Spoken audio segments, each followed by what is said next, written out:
Today I wanted to share with you some of the multi-sample features available in Sonic Academy's Anna 2. Now Anna 2, a lot of people know it as a really fantastic synthesizer, but it is also a full-fledged multi-sample instrument, and you can set up some pretty dense and complex multi-sample patches. We're not going to go too crazy with it today, but I do want to show you 3 different approaches to multi-sampling utilizing the Multisample Editor. In the first example, I've sampled one of my synth patches from one of my hardware synths at home here, and I've basically split it across the keyboard. I've recorded it in different octaves, and we'll look at how to set it up utilizing the key zones. I've also created a separate multi-sample patch. We're going to be loading in a bunch of samples at the same pitch, but with different filter inflections, and we'll look at utilizing velocity zones to make a slightly more expressive patch that triggers different samples based on the velocities that we're playing. The final example I want to share is utilizing a multitimbral type patch, where we're going to be incorporating some drum sounds as well as a synth sound into one performance-based patch. So stick around and check out how to use the multi-sampler in Sonic Academy's Anna 2. So we're going to start by setting up a multi-sample of a synth patch that I recorded or multi-sampled from one of my hardware synths, and that's the Microkorg XL. While I don't have a hardware version of the Korg M1, the Microkorg XL has a really nice PCM waveform of the Organ 2 patch from the Korg M1. It's the famous house organ. You probably recognize it. If I play maybe these middle of the octave ranges here. Yeah, you probably recognize that sound. And we're going to create a multi-sample patch in Anna 2 first by using that. And I also just wanted to run through a quick technique I use when I am multi-sampling hardware synths, especially. I think this is really useful for. I basically created a MIDI clip that I've saved in my user library, and this MIDI clip is basically just F sharps going through each octave range from 0 up to 5, and you can go lower or higher than this if your synth patch that you want has more of a range.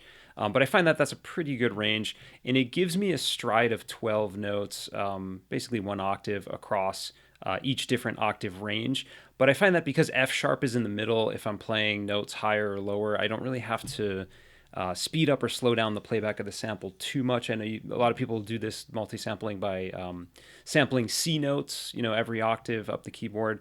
But I find that with C notes, you have to kind of stretch a little bit too far when you get towards the higher end of your key zone range. Now, if none of that makes sense to you, it will in a couple of minutes here when we start to put these samples into Anna 2. But yeah, this is a technique I use just to kind of record each individual sample. You can see I've done it here. Basically just played that MIDI note and then hit record on this track down here, and recorded in the Organ 2 patch all on F sharp across each octave. And I've named all the samples as well. And I have all these samples set up in a folder that we're going to import into Anna 2. So let's hop up here to Anna 2. We have just an initialized patch right now, which is giving us a saw wave on oscillator 1 here. So we actually want to deactivate that. So I'm going to bring the voices down to 0. Now if I play some notes, yeah, we should just hear complete silence. And we're going to go over here to one of the multi-sample oscillators. We'll use just oscillator 4. And we're going to click here on MS or Multisample Edit. And that's going to open our Multisample Editor window. And then I'm going to click Import. I'm going to tell it to import samples. And I'm going to find the samples on my computer. Actually, there's an easier way to do this. I could dig through folders to find the samples, but I have them, I think, set up on my desktop already. So let's hop over here. Yeah, so we're going to go to this Microkorg Organ 2. I'm going to just, in my Finder here, sort by kind, so it brings all of my sample files to the bottom here. These are the Ableton analysis files because I had all these samples in Ableton. And I'm going to Shift select all of these, and then we're going to drag and drop them over into, if I can do it with more than one hand here, we're going to drag and drop them over here into Anna 2. And it's asking me if I want to copy these samples into my Anna 2 user folder recommended. Yes, I would also recommend doing this. So we're going to go ahead and do that. It'll automatically import it into the imported folder, which is in your Anna 2 presets folder. You can create a new folder if you want to. Maybe I'll do that for this video. I'll call it Microkorg Organ 2. There we go. So I've created just a new folder for that. It's going to be in my Anna 2 presets folder, but it'll be separated from the rest of the factory content.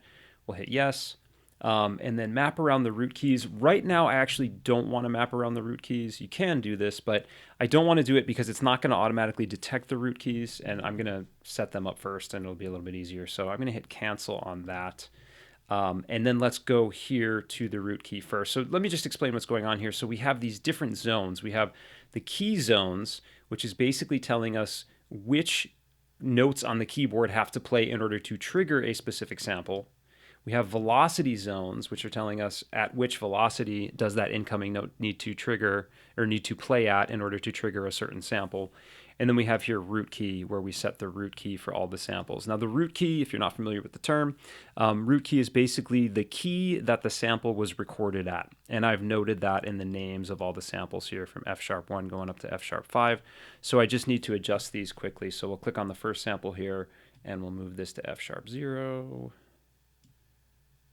I know this is the tedious part. F#1, F#2, there it is. F#3, lost it. There it is. I'm going too far. Where am I? There we go. And finally F#5.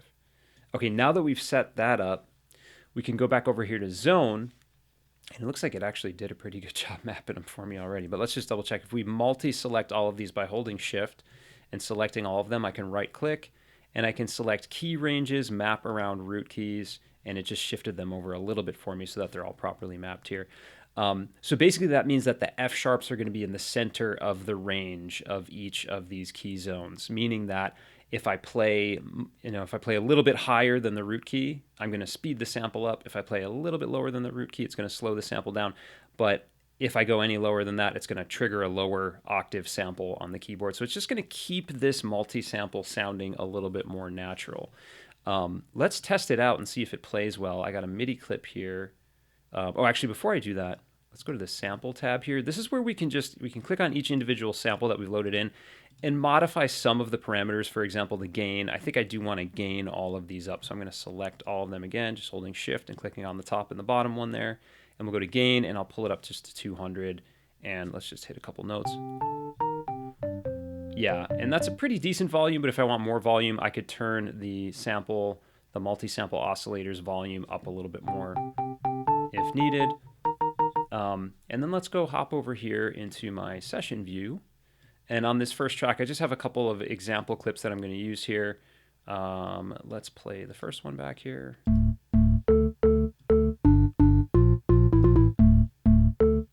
'90s dance music enthusiasts will hopefully recognize this riff. And I'm going to go just make a couple of tweaks in the synth now that the samples are all set up. Let's maybe increase the release time a little bit. We could add some effects to it. Let's maybe add just a little light reverb, maybe the convolution reverb. Turn it on.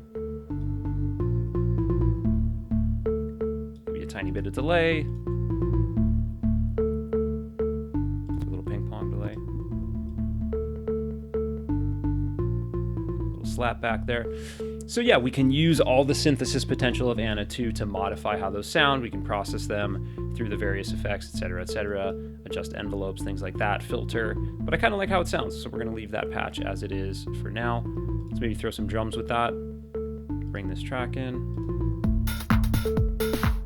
Get a feel for how that sounds. Cool. So we've got a basic multi-sample setup with key ranges.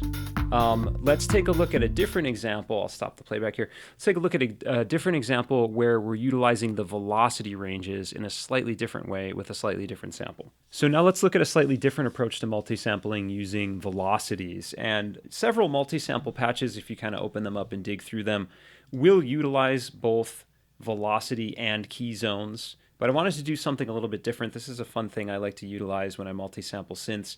Maybe I play the same note, but I change some parameter in the synthesizer to change the tone of the sound in some way. And that's what I've done here with these samples. I want to draw your attention to this track. I've recorded an A note from my Korg Volca bass synth, which is a nice little budget-friendly analog synth.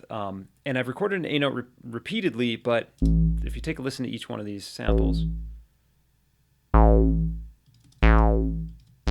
they all sound a little bit different. And what I'm doing here is when I recorded these, I recorded each A note, but with the cutoff envelope intensity dial at a different position. So I've got more of a closed filter type of a sound, kind of gradually moving up to a more open filter, bright, buzzy sort of a sound there.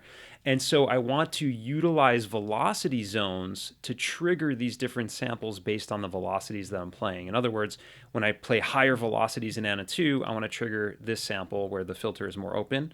Lower velocities will trigger this sample where the filter was recorded at more of a closed down level, right? And I'm kind of gradually increasing over the course. And you can see I've named the samples: low velocity, low mid velocity, et cetera, going all the way up to high velocity. So I've got just 5 different velocities I've recorded in there to get a slightly more expressive synth bass patch. So let's open up ANA 2.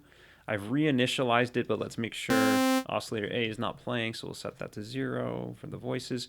We'll go into the Multisample Edit tab for oscillator 4 here, and let's import those samples. So I have them over on my desktop again here.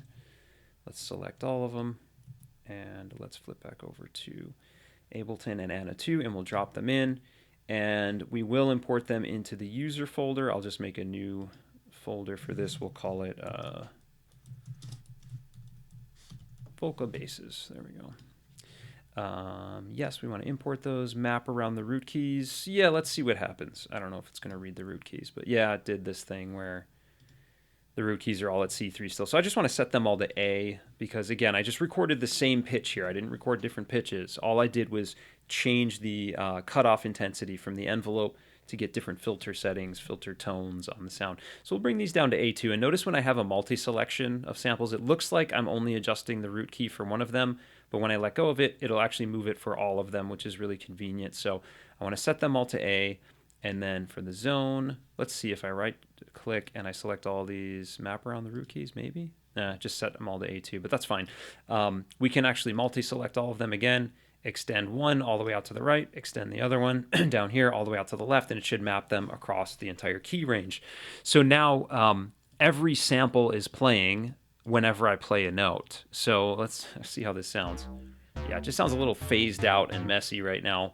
And all the samples are a little bit quiet. Let's maybe just increase the gain. If we go to sample here, we'll increase the gain just a little bit, maybe like 130 or something like that, 136. Okay, so they're all just a little bit louder.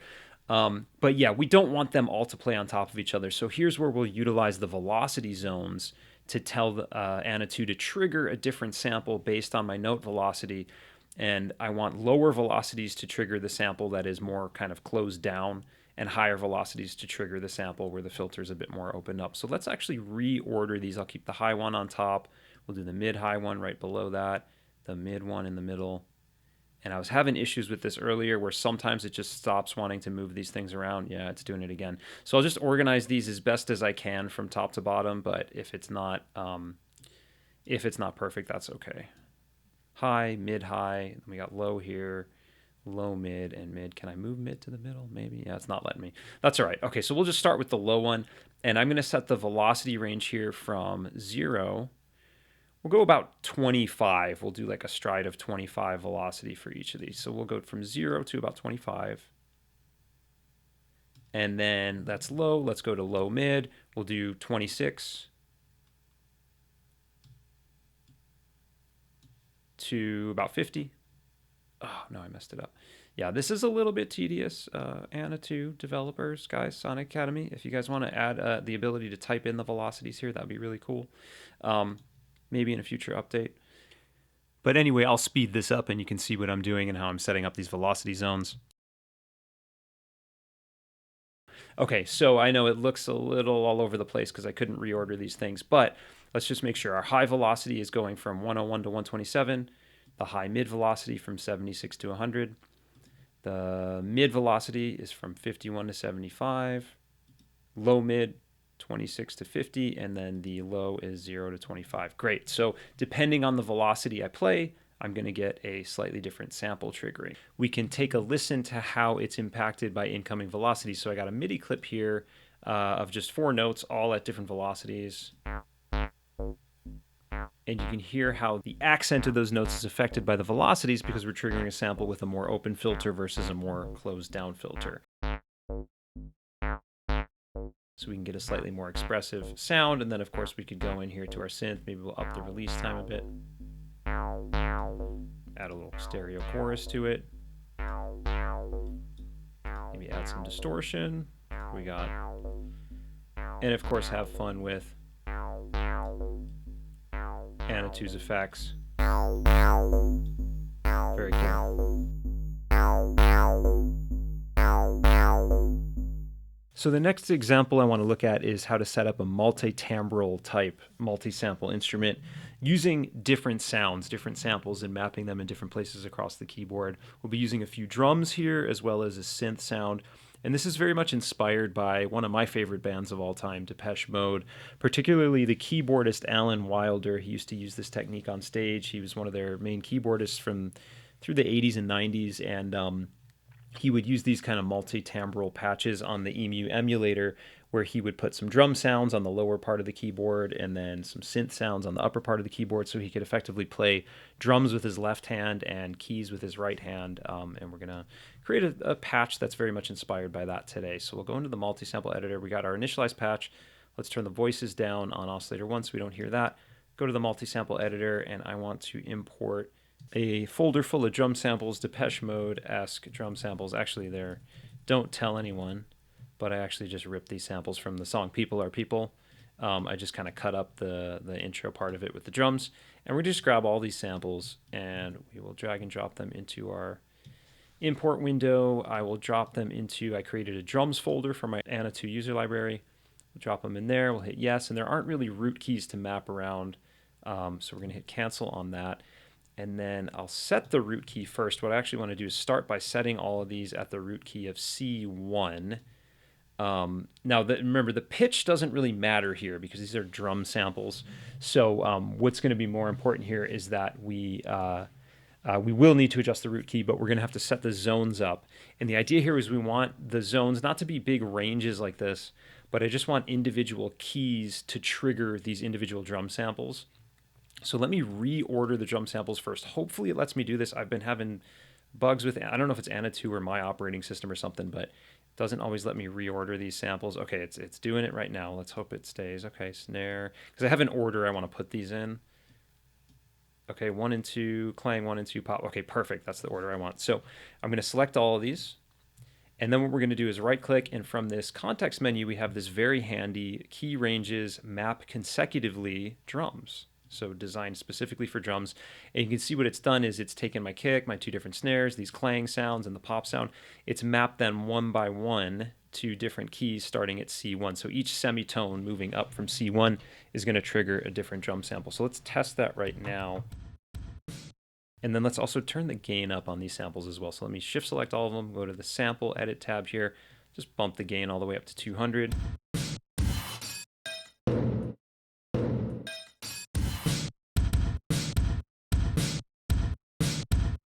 So that should hopefully sound a little bit familiar.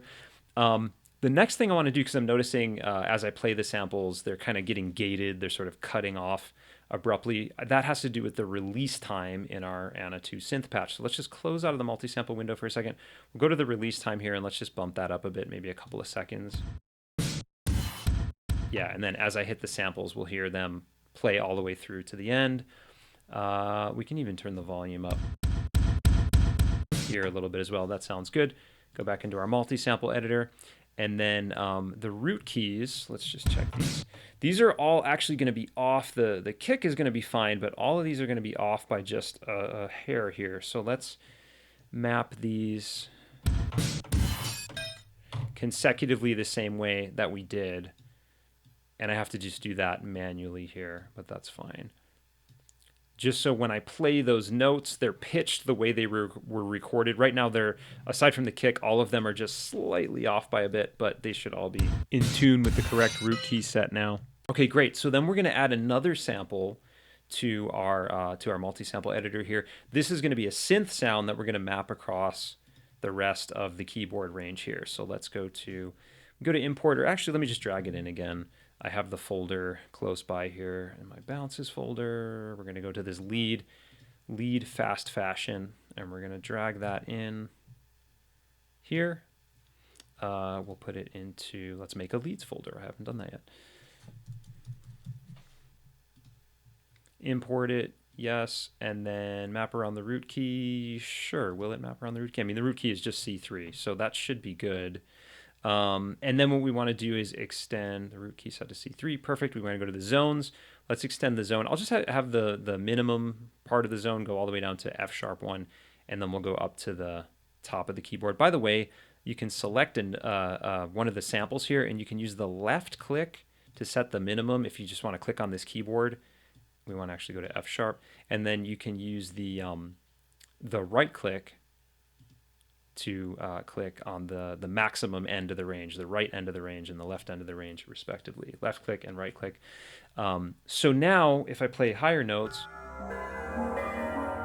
I hear this very Depeche Mode inspired metallic lead sample that I've dragged in. Let's maybe pull the gain up a little bit on that one as well. So we'll select that sample, go to the sample window, and just turn the gain up a little bit here, maybe like 130 something or 140 something. Now this sample you can see is a little bit longer, so as I start playing some notes, I'm kind of going to want to be mindful of my release time here on my amp envelope.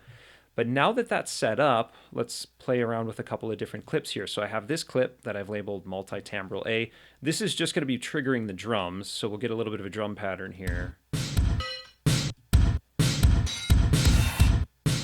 And I've edited a couple of velocities, which is just controlling the volume. Let's turn off this scale mode thing just so we can see the full piano roll. Turn off the piano roll fold. Now let's go to this second clip where I've got that same drum pattern, but you can see I have some upper notes that I've written in that are going to be playing that synth part and giving us a lead line over the drums. So let's zoom in a bit so we can see those notes. Let's play that back, see what we're working with here.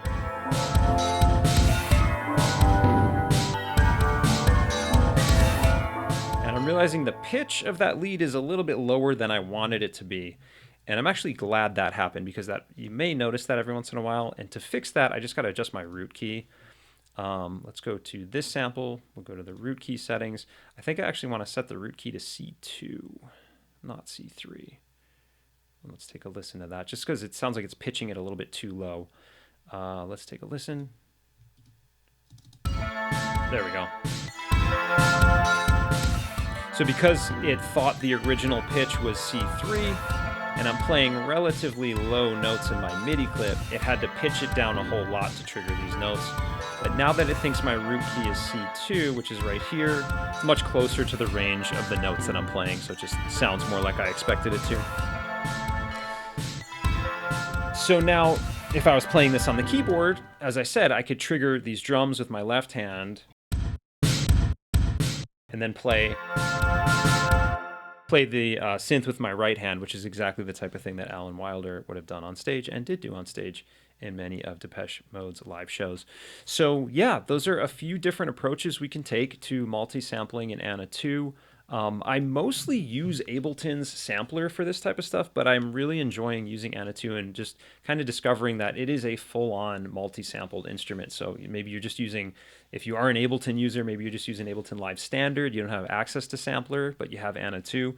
You got a full-fledged multi-sampler at your fingertips with a lot of different ways to approach loading samples and playing them back in creative and unique ways.